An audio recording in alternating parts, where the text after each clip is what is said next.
Good morning and welcome to your Farm and Home Show. I'm Kristi and this morning we're visiting with Sarah Drysdale. She's Family and Consumer Sciences Agent in Ballard County. Good morning, Sarah.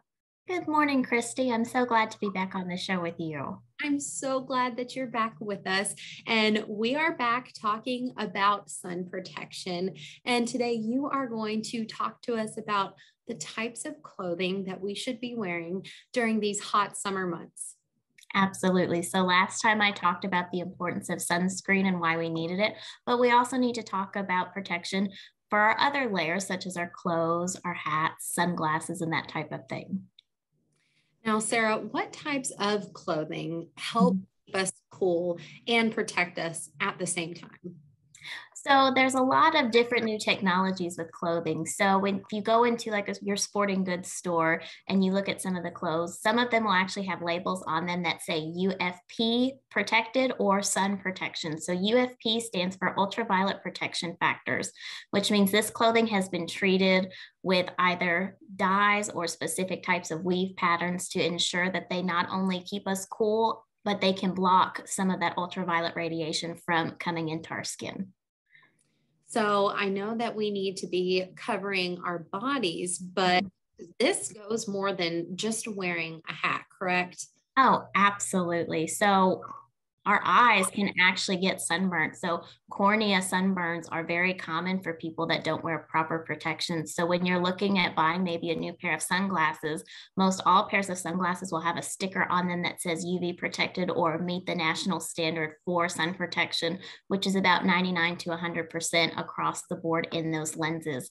So that helps not only for us to be able to see better, because sometimes that bright sun can be hard to see, but then it also helps to block off those ultraviolet radiation before they can actually enter into our eye and cause a sunburn.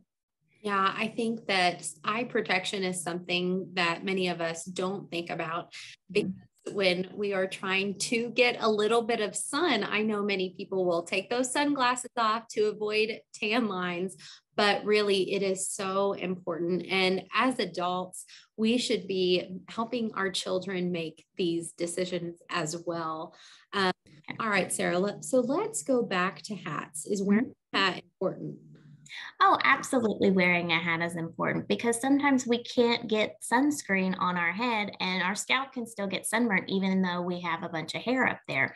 So one of the best ways to do is, of course, wearing a baseball hat, which kind of has your short brim in the back, in the front, and then nothing in the back. So we still run the risk of getting sunburnt on our neck, but we can always wear wider brim hats, such as the bucket hat, which is very popular to wear at the beach, or a big sun hat. So as you're going in the garden, and that just kind of helps protect our neck, our head, and even our shoulders if we're wearing a tank top. But we still need to reapply that sunscreen, even if we have a wide brim hat on to protect our shoulders.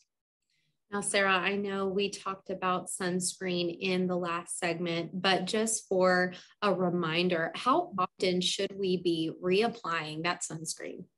We should always reapply our sunscreen about every 2 hours or as your sunscreen directs. Some say every 45 to an hour, depending on if you're in the water or if you're out sweating.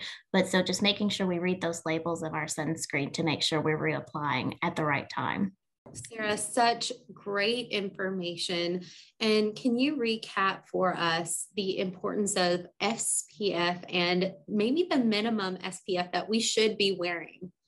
Absolutely. So just making sure that we have a broad spectrum SPF of at least 15 or up to 30 are your minimums that you want to stay in the range of if you're just going to go outside, maybe for a brisk walk or just being outside in general. All right, Sarah, thank you so much for helping us get prepared for the summer sun. Thank you for joining us today on the Farm and Home Show, Sarah, and thank you for watching, and we'll see you next time.